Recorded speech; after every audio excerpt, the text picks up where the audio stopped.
자녀는 하나님의 꿈입니다. 우리 같이 한번 하겠습니다. 자녀는 하나님의 꿈입니다. 자녀는 하나님의 꿈입니다. 너무 안 좋습니까? 너무 좋죠? 정말 우리에게 꿈이 있다면 어떤 꿈이 있겠습니까? 무슨 꿈을 꾸겠습니까?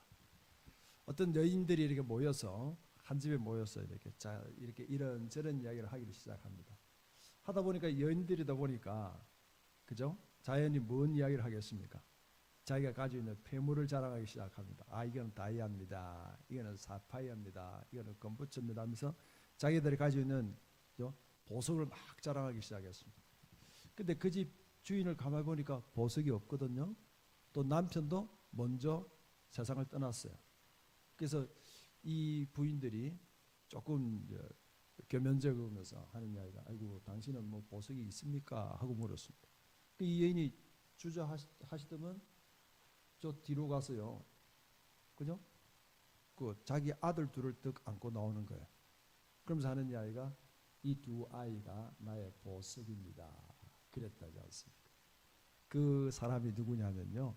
클라우디우스라고 로마의 초창기에 아주 그냥 중요한 역할하는 두 형제의 어머니가 됩니다. 근데 이 여인은요, 알고 보니까 두 자녀를 보석처럼 여겨 이 자녀를 키우기 위해서 이집트 왕이 청혼을 했는데도 그걸 거절하고 두 자녀를 키웠대요. 그만큼 내가 보석이 뭐냐에 따라서, 내가 생각하는 보석이 뭐냐에 따라서 우리가 그 방향이 정해지지 않습니까? 정말 여러분에게 보석은 뭡니까? 내 가정에 내 부모로 받았던 보석은 뭡니까? 그 보석을 내가 유업으로, 유산으로 이어줄 수 있는 보석은 또 뭡니까? 뭘 받았습니까? 뭘 가지고 있습니까? 내가 가지고 있는 이걸 보석이라 생각하는데 이 보석을 유업으로 이어줄 수 있는 보석인가요? 그 다음 후세들에게 정말 남기고 싶은, 마지막까지 전달하고 싶은 보석은, 그 유업은 무엇입니까? 무엇이 있습니까? 이런 내게 있는 이 간절함이, 이 보석일, 이걸 내 자녀에게, 내 자손들에게 이어줘야지. 이걸 내가 꼭 잊고야 말 거야. 전해줘야지. 전달해야지. 이렇게 사는 거 하고, 뭐 재산 남기면 되지 뭐. 살고 있는 집 남기면 되지. 그거하고 사는 목적이 얼마나 다를까요? 여기에 성경에서 정말 말씀하고 있는 이 부분이, 그죠? 오늘 우리가 어린이 주일이긴 합니다만은 정말 나에게 있어서 진짜 보석이 뭔가, 뭐가 보석인가 하는 부분들을 다시 한번 생각해 볼 수 있기를 바랍니다. 우리가 오늘 어린이날인데요. 이 어린이날은 우리가 알고 있는 방정환 선생님께서 어린이날을 만들었습니다. 근데 이 어린이날을 언제 창세한 줄 압니까? 1923년도입니다. 1923년도면 그때가 언제입니까? 1919년. 그죠? 우리가 한일 합방되고 일본 강점기에 있을 때입니다. 일본의 식민지 있을 그때 그게 무슨 희망이 있고 무슨 소망이 있겠습니까? 그렇죠? 그게 어른들도 희망이 없습니다. 나라가 희망이 없습니다. 근데 여기 방정환 선생님은 이날 1923년을 어린이날 5월 5일로 어린이날을 세운 거예요. 그 말은 뭡니까? 지금 나라가 식민지에 있고 나라에 소망이 없지만 이 나라의 희망은, 이 나라의 보석은 어린이라는 거죠. 그래서 그 어린이들을 돌보고 그 어린이를 지키고 그 어린이를 세우는 이것만이 나라를 구하는 길이라고 생각했겠죠. 그래서 우리가 해방이 되고 난 뒤에 1948년 5월 5일부터 어린이날을 공휴일로 지키기 시작합니다. 18세기는 어떤 사람은 그렇게 이야기합니다. 남자를 발견했고 19세기는 여자를 발견했다면 20세기는 어린이를 발견한 그 해다. 그런 이야기를 하고 있습니다. 그만큼 우리가 잊고 지나고 있었지만 이 어린이날, 이 어린이 다음 세대는요 얼마나 중요한지 몰라요. 하나님의 관심과 하나님의 꿈도 그죠? 다음 세대였고 다음을 준비하는 그 민족, 그죠? 그 자녀들이었습니다. 그렇다면 예수님은 어떻습니까? 예수님의 모든 사역을 보면요 얼마나 바쁘신지 몰라요. 하지만 그런 바쁜 가운데서도 언제든지 어린아이가 자기 올 그때는요, 우리 예수님은 마다하지는 않습니다. 오늘 우리 읽었던 이 본문도요, 예수님께서 지금 예루살렘으로 올라가십니다. 이제 예루살렘으로 올라가시면 예루살렘에서 십자가 못 박혀 돌아가실 그날이 지금 얼마 남지 않았습니다. 그런데 그 바쁜 시간에, 그 긴박한 시간에 예수님 지금 누굴 만나고 있습니까? 어린아이를 만나고 있는 거죠. 오늘 성경 한번 보겠습니다. 10장 13절 한번 봅시다. 10장 13절 시작. 사람들이 예수께서 만져주심을 바라고 어린아이들을 데리고 오매 제자들이 꾸짖거늘. 그죠? 제자들이 볼 때는 당연하죠. 너무너무 긴박합니다. 예수님은 지금 십자가에 올라가서 나라를 구해야 할 일이 있고 지금 해야 할 일이 너무너무 많은 거예요. 근데 사람들이 어린아이를 들고 온 거예요. 뭐하러 데리고 왔습니까? 만져주심을 바라고 데려온 거죠. 이건 뭡니까? 그죠? 지금 이 부모들은 그래도 예수님께 자기의 아이를 만지고 싶은 거예요. 만나게 하고 싶은 거예요. 그러니까 지금 이 부모들 보면요, 어떤 부모들입니까? 그죠? 관심이 다른 데 가질 수도 있고 자기들 생각이나 바쁜 일들 얼마나 많겠습니까? 하지만 예수님이 그 지역에 오신다니까 이들은 모든 일을 다 뒤로 하고 예수님을 만나기 위해서 아이들을 데리고 갑니다. 이때 여인과 아이들은요, 숫자에 들어가지도 않고 이 아이들은요, 그냥 거의 뭐 물건 취급을 당할 때입니다. 근데 이 사람들은 뭐란 말입니까? 이 어린아이들을 데리고 온 이 사람들은, 그죠? 늘 이 아이들이 소중하다는 걸 생각하고 또 이 아이들이 이런 훌륭한 사람을 만나면 그 훌륭한 사람에 만났던 그 뭐 조금이라도 영향을 받고 싶은 이런 마음이죠. 이때는 훌륭한 랍비를 만나면요, 애들 데리고 와서 그 교육도 시키고 이렇게 안수도 받습니다. 그러니까 예수님의 행적이나 예수님이 하시는 걸 보니까 분명히 훌륭한 선생님이거든요. 그래서 그들은 그렇게 바쁜 예수님인 줄 알면서도 자기들 아이들을 안고 예수님이 있는 곳으로 쫓아온 거예요. 달려온 거예요. 그걸 방해하는 사람들이, 그걸 배격하는 사람들이 얼마나 많겠습니까? 이게 제자들이 꾸짖을 정도면 일반 사람들은 어떻게 했습니까? 애를 매로 데리러가, 그게 무슨 소용이 있다고, 그게 무슨 도움이 된다고. 근데 이 사람들은 뭐 한단 말입니까? 그죠? 소중한 것을 알기 때문에, 중요한 걸 알기 때문에 자기 아이들을 안고 예수님께로 달려온 거죠. 자녀들은요, 부모의 등을 보고 자랍니다. 같이 합시다. 자녀들은 부모의 뭘 보고 자란다고요? 등을 보고 자라는 거예요. 앞을 보고 자라는 것이 아니고 등을 보고 자라는 거예요. 이게 무슨 말씀입니까? 부모들이 말하는 거 좋은 말 하죠. 잘 살아라 하죠. 근데 등은 뭘까요? 내가 앞에서 말하는 거 하고 뒷등하고 같이 가냐 이거죠. 똑같이 가냐 이거죠. 그죠? 우리가 그냥 가장 부끄러운 게 자녀들 교육이잖아요. 또 신앙 교육이잖아요. 그죠? 그러면 늘 우리는, 그죠? 분명히 자녀들이 바쁘고 뭐 어떤 자기들 이유가 있겠지만 진짜 내가 앞과 나의 등이 내 자녀들에게 어떻게 비쳤는가? 그것이 어떻게 보면요, 바로메타예요. 뭐 젊으니까 그렇지, 또 바쁘니까 그렇지. 그거는요, 어떻게 보면 우리를 위한 핑계인 거예요. 저를 위한 핑계예요. 정말 내 자녀들의 그 삶이, 그 자녀들 앞에서 눈물 흘리며 주를 위하고 하나님을 위하며 이웃을 위한 이런 모든 삶을 우리가 앞과 뒤가 똑같이 보여줬다면, 그죠? 자녀들 삶은 언젠가는 변화되겠죠. 할렐루야. 언젠가는 그들이 믿음 안으로 들어올 수밖에 없어요. 왜? 부모의 등이 보여준 게 그건데, 주라고 이야기하면서 하나님이라 하면서 교회라고 하면서도 정말 나의 등 뒤는, 내 등은 자녀들에게 뭘 보였나 이거죠. 어떤 걸 보였을까요? 여기 하나하나를 데려오고 안고 있는 이 부모들, 그죠? 여기 이 부모는 정말 자기들이 살아가는 그 삶과 말하는 삶이 같은 걸 볼 수 있습니다. 근데 예수님은 그들을 마다하지 않고 제자들이 꾸짖으니까 오히려 예수님께서 화를 내시는 거예요. 분을 내시는 거예요. 그죠? 그 왜 예수님은 분을 내십니까? 그 앞에 마가복음을 보면 어떤 일이 있냐면요, 제자들이 막 싸웁니다. 예수님은 지금 예루살렘에 올라가는데 이 제자들은 야, 네가 높나 내가 높나? 네가 더 큰 일 했어? 내가 더 큰 일 했지. 그러면서 예수님은 지금 예루살렘에 십자가에 못 박혀 죽으러 올라가고 있는데 이 제자들은 네가 우편이야? 내가 좌편이야? 이러면서 싸우고 있는 거죠. 네가 큰 자야? 네가 큰 자야? 내가 더 크지? 그러고 있는 거예요. 그러니까 그들이 앞과 등이 다른 거예요. 그때 예수님은 어떻게 하신 줄 아십니까? 예수님은요, 마가복음 9장 36절에 보면요, 한번 보겠습니다. 시작.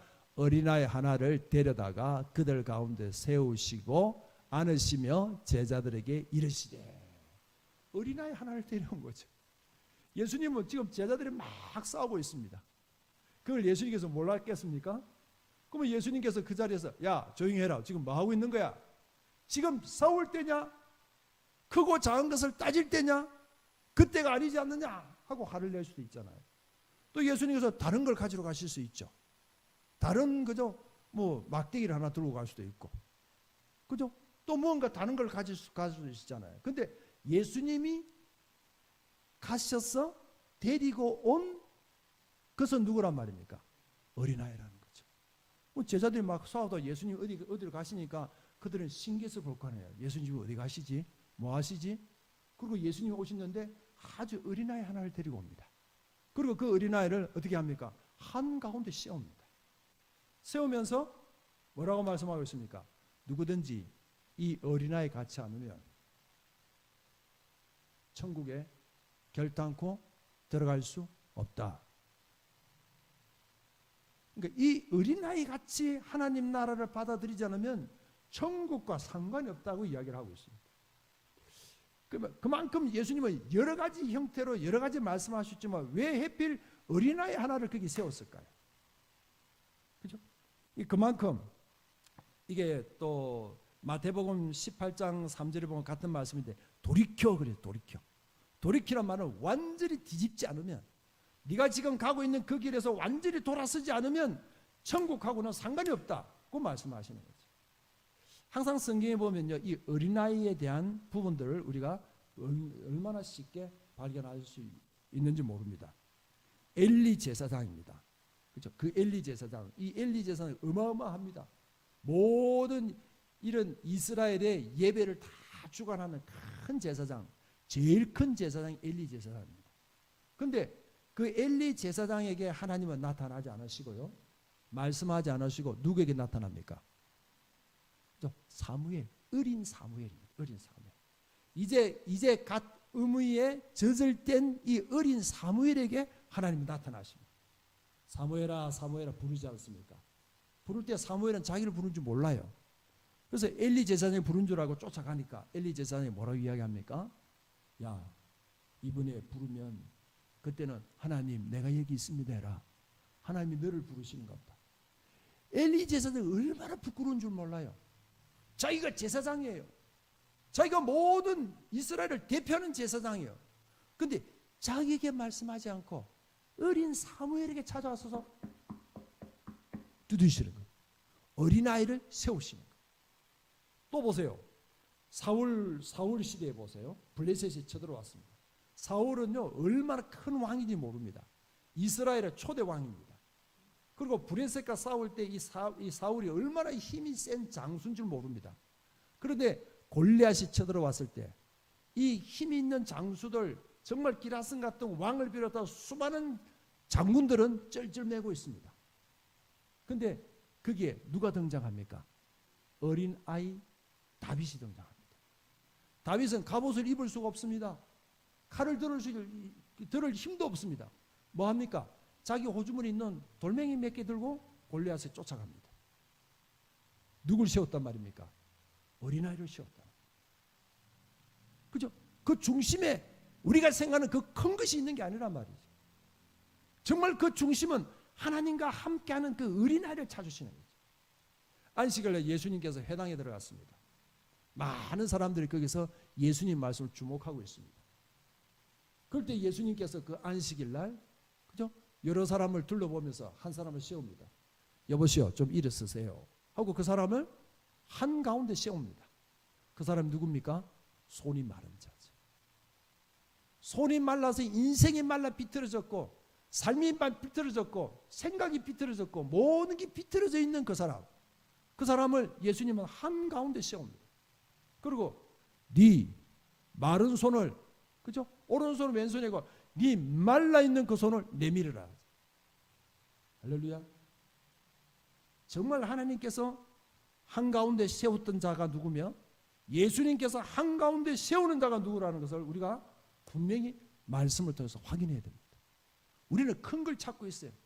대단한 걸 찾고 있어요. 하지만 하나님이 찾으시는 것은요, 하나님이 찾고 계시는 것은, 그죠? 나 하나님이 또 가운데 세우시는 그 사람은 어린아이죠. 그 왜 어린아이를 가운데 세울까요? 어린아이와 같지 않으면 어떻게 된다고요? 그죠? 천국에 결단코 들어갈 수 없다. 그리고 이런 어린아이를 뭐하라 그럽니까? 용납하라 그러죠. 용납하라. 성경 한번 보겠습니다. 마가복음 10장 14절 봅시다. 10장 14절. 마가복음 10장 14절. 자, 같이 있습니다. 시작. 예수께서 보시고 노하여 이르시되 어린 아이들이 내게 오는 것을 용납하고 금하지 말라. 하나님의 나라는 이런 자들의 것이니라. 하나님의 나라는 누구의 것이란 말입니까? 이런 자들의 것이라는 거죠. 이런 자들. 이런 자가 누굽니까? 어린아이라는 거죠. 어린아이. 자, 이 어린아이들은요, 그죠? 거짓말을 하면요, 당장 표가 나잖아요. 또 어린아이들은요, 부모만 있으면요, 내 부모만 있으면 그 부모가 어떤 부모인지 상관없이 잠도 잘 자요. 어디든지 씩씩하게 다녀요. 이 어린아이들은요, 내 부모가, 내 아버지가 연봉이 얼마다? 직업이 뭐다? 하나도 몰라요. 그냥 부모만 있으면 되는 거예요. 그렇잖아요. 부모만 있으면 되잖아요. 그게 어린아이라는 거죠. 또 어린아이는요, 얼마나 겸손합니까? 왜? 자기가 모른다는 걸 알기 때문에. 자기가 자기 발로 갈 수, 그죠? 있는 그 길이 얼마 안 된다는 걸 알기 때문에. 그 어린아이는요, 겸손할 수밖에 없는 거예요. 그게 어린아이가 나타나는 거죠. 어린아이들이 얼마나 천진난만합니까? 어린아이들이 얼마나 순박합니까? 제가 말하는 어린아이는요, 5, 6세 아니고 더 어린 어린이들. 요즘은요, 많이 애들이 그냥 많이 지혜가 발달돼서, 그죠? 5, 6만 돼도 어른 말 안 듣잖아요. 여기서 성경에서 말하는 진짜 어린아이들. 이 갓난아기들은요, 부모의 도움이 없이는 절대 살아갈 수 없는, 숨도 못 쉬는 이런 어린아이들. 이들이 뭘 생각하겠습니까? 뭘 계획하겠습니까? 그냥 부모가 주는 거, 또 부모가 옆에 계신 거, 그걸로 모든 걸 다, 그죠? 고맙게 여기고, 그걸 그냥 그것만 있으면 되잖아요. 그게 뭐란 말입니까? 어린아이라는 거죠. 정말 우리는 예수님만 있으면 되나요? 예수님도 있고, 돈도 있고, 그죠? 즐길 것도 있고, 가질 것도 있고. 근데 이 어린아이들은 예수님만 있는 거예요. 이거 차이죠. 만하고 도 차이죠. 예수님만 있어야 되는 거하고 예수님도 있는 거하고 차이가 너무 크잖아요. 그죠? 우리는 그렇죠. 떡으로 떡 하잖아요. 떡. 그죠? 내 입으로 들어오는 거 그냥 그 떡 하지만 정말 하나님이 우리에게 요구하는 게 뭘까요? 뜻이라는 거죠. 내가 사는 이유가 뭘고, 살아가야 할 이유가 뭐고, 내가 가고 있는 이 방향이 내 보석이 떡인지, 그렇지 않으면 뜻인지, 이걸 분별하지 못하면, 그죠? 우리가 사는 이유가 뒤죽박죽인 거죠. 결정하는 이유도 뒤죽박죽이죠. 보석이 뭐라고 생각하고 보석이 뭐라고 정해놓지 않았다면 그 보석 따라 움직이게 되는 거죠. 보석이 나를 끌고 가는 거예요.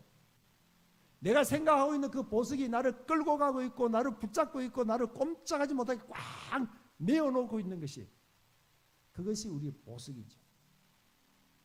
부모는요, 자녀는요, 부모의 거울입니다. 같이 합시다. 부모는, 다시요. 자녀는 부모의 거울입니다. 그 자녀가요, 어떻게 크느냐는 그 부모에 달려 있는 거죠. 그러니까 성경은 어떻게 이야기하고 있습니까? 용납하라는 거죠. 그 말은 늘 부모가 용납하는 것들을 내 집에서 보고, 내 집에서 알고, 그죠? 나가 내 안에 있으면서 가정에서 늘 배우고 느껴야만 그게 내 것이 되는 거죠. 교육기관이 많이 있다지 않습니까? 학교가 있습니다. 또 교회가 있습니다. 사회가 있습니다. 또 어디가 있습니까? 가정이 있습니다. 학교에서 배우는 거 몇 프로일까요? 3% 합니다. 교회에서 배우는 거 몇 프로일까요? 1%밖에 안 된대요. 사회에서 배우는 거 몇 프로일까요? 그것도 한 1%밖에 안 된대요. 어디서 배울까요? 가정에서 배우는 게 95%예요. 가정에서. 오늘 시를 하나 옮겨 나왔습니다. 가정에서 다 배우지. 그걸 어디 학교에서 배우겠습니까? 그게 어디 사회에서 배우겠어요? 그걸 어떻게 교회에서 배울 수 있겠냐 그죠? 교회에서 있는 시간을 생각해 보세요. 그죠? 예배드리는 시간을 생각해 보세요. 교회는 방향을 정해 주는 거예요.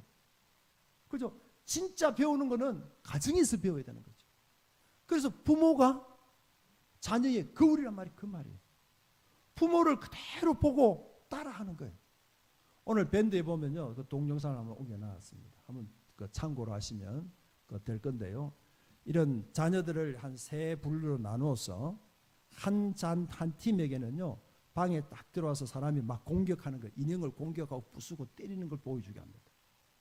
그리고 가운데 있는 이런 애들에게는요, 뭘 보여주냐면 이 인형을 꼭 껴안아주는 거예요. 사랑해주고 칭찬하고 용서하는 걸 보여줘요. 또 한 사람은 그냥 무관심한 걸 보여줍니다. 근데 그 방을 그대로 그 애들 집어였습니다. 막 싸우고 때리고 하는 거 그것만 본 애들은 들어가자마자 그 보여준 걸 그대로 들고 때리고 부수고 깨고 뭐 난리가 났습니다. 또 안아주던 그 애들은요, 감자마자 안아주는 거예요. 그대로 흉내를 내고 있는 거예요. 세 번째 무관심했던 그 애들도요, 똑같이 그냥 무관심해요. 그건 인형도 보지도 안 하고 거기는 칼이 나무 칼이 있었는데 그것도 보지도 않는 거죠.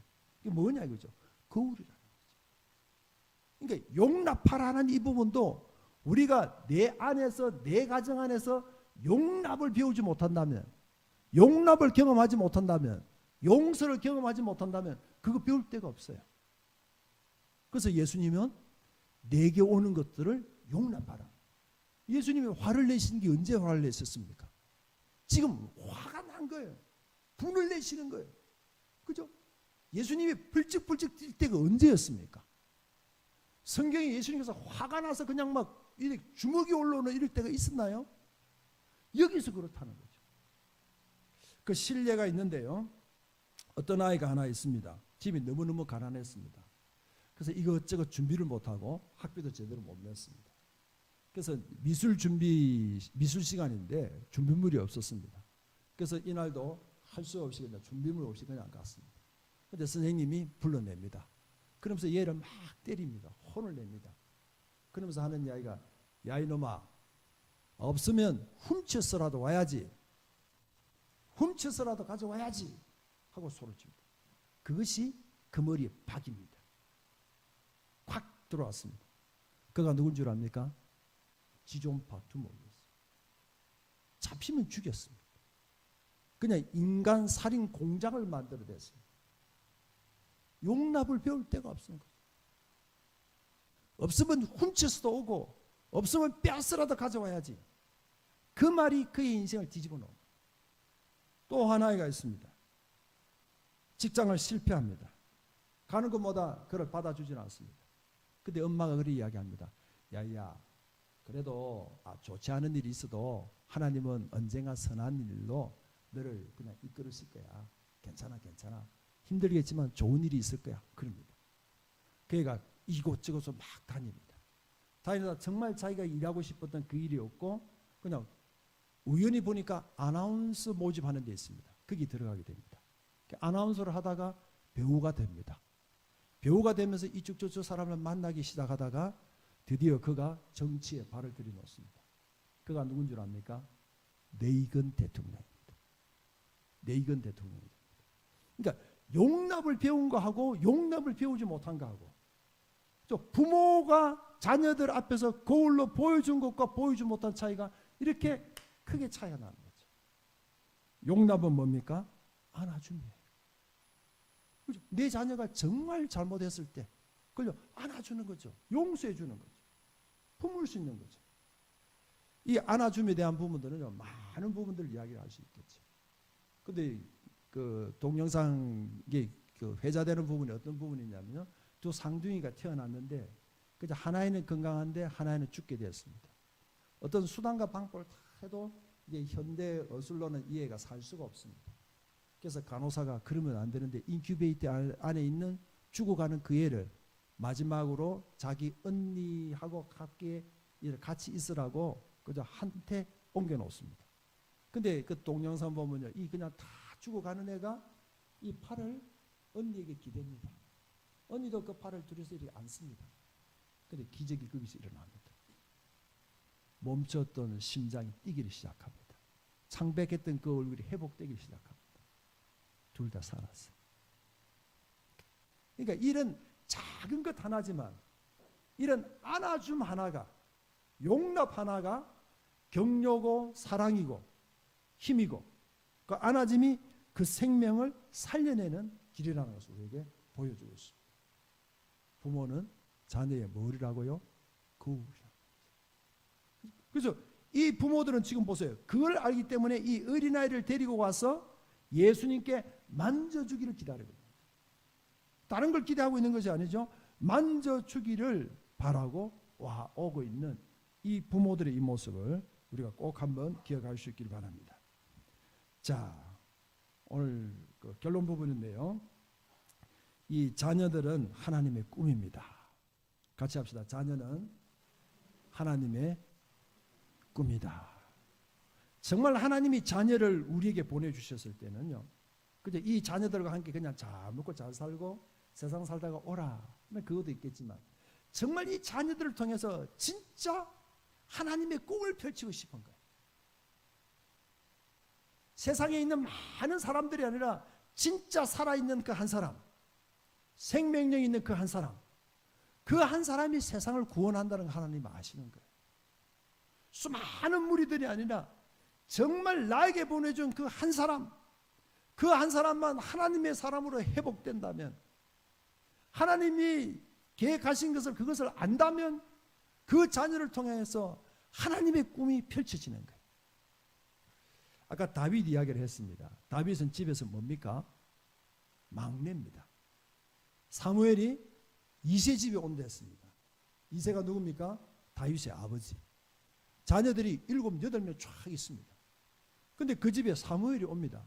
아버지가 막 준비를 합니다. 큰아들부터 준비를 다 합니다. 다 준비를 시킵니다.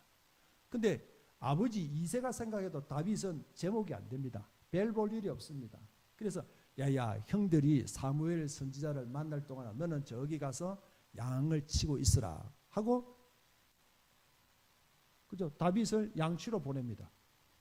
그러니까 사무엘이 이 그냥 형들을 다 만나죠. 다 만나도 하나님은 아니다 합니다. 묻죠. 이 집에 아들이 없어요? 저기 하나 있는데 그 시기가 있어요. 있는데 그 시기 해요.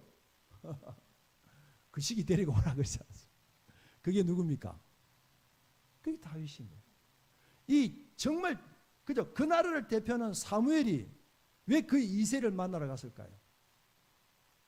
누구 때문에 갔습니까? 다윗 한 사람이라. 다윗은 하나님 뭘 봤습니까? 학부를 봤습니까? 재벌을 봤습니까? 관계를 봤습니까? 다윗을 대표하고 있는 그 은혜는 뭡니까? 하나님 마음에 합한 자가 다윗이라. 할렐루야. 하나님의 마음에 합한 그거 하나 때문에 하나님은 이세를 찾아와서 그런 과정을 통해서 그 집을 이스라엘의 왕의 집안으로 바꿔놓는 거예요. 그게 하나님의 꿈이거든요. 이세가 사무엘을 만날 수 있는 유일한 길도 그 마음에 합한 다윗 한 사람이 있었기 때문에, 할렐루야. 그 한 사람이 하나님의 꿈이었기 때문에 하나님은 이세의 집에 찾아왔고 그 다윗을 하나님의 꿈을 이루어갈 사람으로, 왕으로 세우지 않습니까? 이게 자녀가 하나님의 꿈이라는 거예요. 우리가 꿈이었다면 이젠 진짜 우리의 자녀들도, 우리의 자손들도 하나님의 꿈이에요. 그냥 이 땅에서 그냥 대충 살다가 오라가 아니고 정말 이 땅에서 하나님의 그 마음을, 하나님의 그 뜻을 그대로 이어갈 수 있는, 이어줘야 할 그 꿈이, 하나님의 꿈이, 그죠? 우리를 통하게 하셨고 우리의 자녀들을 통하게 하시는. 그럼 하나님의 이런 그 자녀라는 게 뭘까요? 어거스틴은요, 오늘 보면요, 이런 자가 되어야 한다, 하나님은 이런 자의 것이다, 그렇게 이야기를 하잖아요. 근데 보면 이 어거스틴은 뭐라고 이야기하냐면, 어떻게 어린아이가 그렇게 될 수 있고 어른이 그렇게 될 수 있는가? 그는 있을 수가 없다. 그러면서 어떻게 이야기하냐면 다시 태어나야 한다. 그래서 어린아이가 되어야 한다. 그죠? 근데 읽으면 결국은 뭡니까? 정말 하나님을 제대로 만나야 된다는 거죠. 하나님을 제대로 만나지 않고는 다시 태어나서 어린아이가 되는 이런 길은 없다는 거죠. 우리가 다 알고 있는 성 어거스틴, 그죠? 그는 뭐 여러 가지 나쁜 일도 하고, 그죠? 뭐 입에 담지 못할 모든 일을 합니다. 근데 이 어거스틴은요, 어떻게 이야기를 하냐면 그의 고백록에 이렇게 기록되어 있습니다. 어떻게 기록되어 있냐면, 우리 아버지 너무 훌륭하시다. 왜냐하면 모든 재산을 다 모아서 자기 아들을 출세시키기 위해서 유학을 보냅니다. 모든 걸 다 준비해서 보냅니다. 그러니까 그게 너무 고맙고 감사한데, 어거스틴은 어떻게 이야기하냐면, 왜 그때 어떻게 해야 하나님을 섬기는 법을 가르쳐 주지 않았나? 하나님과 함께하는 법을 가르쳐 주지 않았지? 왜 그때 하나님으로 사는 것이 진짜 중요하다는 것을 그때 가르쳐 주지 않았지? 그 고백을 어거스틴이 하고 있다는 거죠. 진짜 우리가, 그죠? 우리의 자녀들, 내 가정의 보석이라 생각한다면, 그걸 내 가정의 유업으로 이어볼 수 있는 것이 하나님이라면, 하나님의 꿈이라면 정말 내 안에 품어야 할 것이 뭐란 말입니까? 그죠? 우리가 보석이라고 붙잡고 있는 그것이 진짜 하나님의 꿈과 함께, 그죠? 맞나요? 비슷하게 가고 있나요? 내 꿈 따로 하나님의 꿈 따로 하고 완전히 따로 지금 가고 있는 그 길은 아닌가요? 지금 이 어린아이들을 축복하면서요, 이 어린아이들을 통해서 하나님이 정말 원하시는 것은 뭐냐면, 이제 복을 받은 자들이다. 그렇다면 뭐란 말입니까? 복을 나누는 자로 살아가야 한다. 복을 받았으면 이제 그 복을 나누는 자로 살아야 된다. 이렇게 말씀하고 있거든요. 그러면서 뭐라고 이야기하냐면, 자, 여기 보면요, 자기를 위해서는 땀을 흘려라. 이웃을 위해서는 눈물을 흘려라. 그리고 진리를 위해서는 피를 흘려라. 결국 이게 뭔 말이냐면요, 나 자신을 위해서 살지 말고 다른 사람을 위해서 살아라. 필립스 아카데미라는 그 미국의 고등학교가 있습니다. 이 학교가 왜 유명하냐면요, 이 학교 출신들은요, 정말 미국 전체를 끌고 가는, 그죠, 리더들입니다. 근데 이 학교에 누가 졸업을 했냐면 강영호 박사님이라고, 맹인 박사님, 돌아가셨던 맹인 박사님 그 아들 진석이와 진영이가 그 학교 출신입니다. 그러면서 우리나라에 이제 알려져 있는데, 이 학교의 교훈이 뭐냐면 not for self, 네 자신을 위해서 살지 마라. 너 자신을 위해서 살지 마라. 결국 뭐냐면 다 배우고 다 익혀서 그걸 뭐하라? 남 주라는 거죠. 남에게 베풀어 주라. 이게 그 학교의 교훈이에요. 근데 이 강영호 박사님이 맹인이었지만 자녀 교육을 잘했잖아요. 그래서 이런 진석이하고 진영이가 고등학교 졸업할 때, 그죠, 대표로 졸업 연설을 하거든요. 하면서 어떻게 이야기하냐면, 나는 내 아버지를 자랑한다. 우리 아버지는 맹인이고 그런 이야기 하지 않습니다. 우리 아버지는 캄캄한 밤에도 나에게 글을 읽어주셨다. 아무것도 보이지 않는 캄캄한 밤에 그때 아버지는 점자로 글을 읽어준 거죠. 캄캄한 밤에 꿈을 꾼 거예요. 그죠? 희망을 본 거예요. 그러면서 아버지의 눈을 뜨게 해야지. 내가 안꺼어서 해야지. 내가 이제 어렵고 힘든 사람들, 그들의 법률 전문가가 돼서 법률인을 그들을 구해야지. 이게 그들의 꿈이었죠. 그래서 그들이 지금 안꺼어서 하고 법률, 그죠? 전문으로 지금 살고 있는 거죠. 아버지는 돌아가셨지만 그들은 살고 있거든. 이게 뭐냐면 가장 이런 가정에서 배웠던 그 꿈이, 그 생각들이, 그게 그 자녀들에서 그대로 드러나고 그대로 그냥 보여주고 있다는 거죠.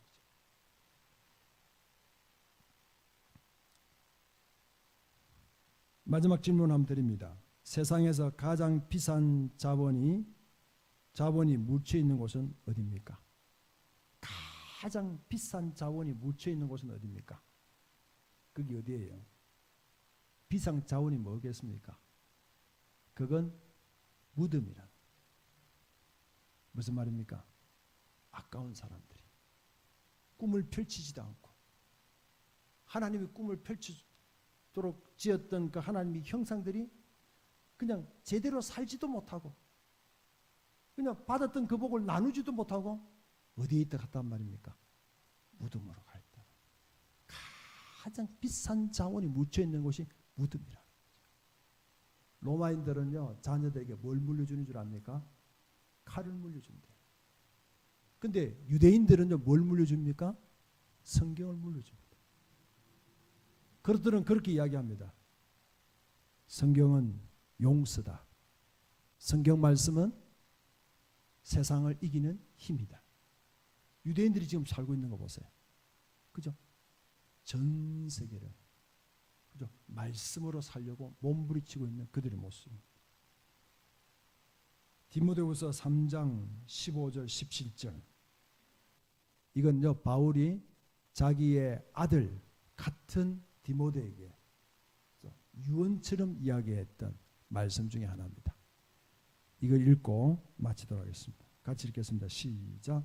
또 어려서부터 성경을 알았나니 성경은 능히 너로 하여금 그리스도 예수 안에 있는 믿음으로 말미암아 구원에 이르는 지혜가 있게 하느니라. 모든 성경은 하나님의 감동으로 된 것으로 교훈과 책망과 바르게 함과 의로 교육하기에 유익하니 이는 하나님의 사람으로 온전하게 하며 모든 선한 일을 행할 능력을 갖추게 하려 합니다. 할렐루야. 성경입니다. 다시 한번 이 5월 가정의 달을 맞이해서 또 어린이주를 맞이해서 우리가 흔들어야 할 것들, 가르쳐야 할 것들, 세워야 할 것들, 진짜 보석 중에 보석은 하나님의 꿈을 이루어질 수 있는 그 길은 바로 하나님의 말씀이라는 사실을 다시 한번 새길 수 있는 저와 여러분 될 수 있기를 주의로 축복합니다. 기도하도록 하겠습니다. 하나님 아버지, 어린이주를 맞이합니다. 아버지 하나님, 하지만 지금 우리가 보는 것처럼 예배 드리는 어린아이들을 우리가 찾아볼 수가 없습니다.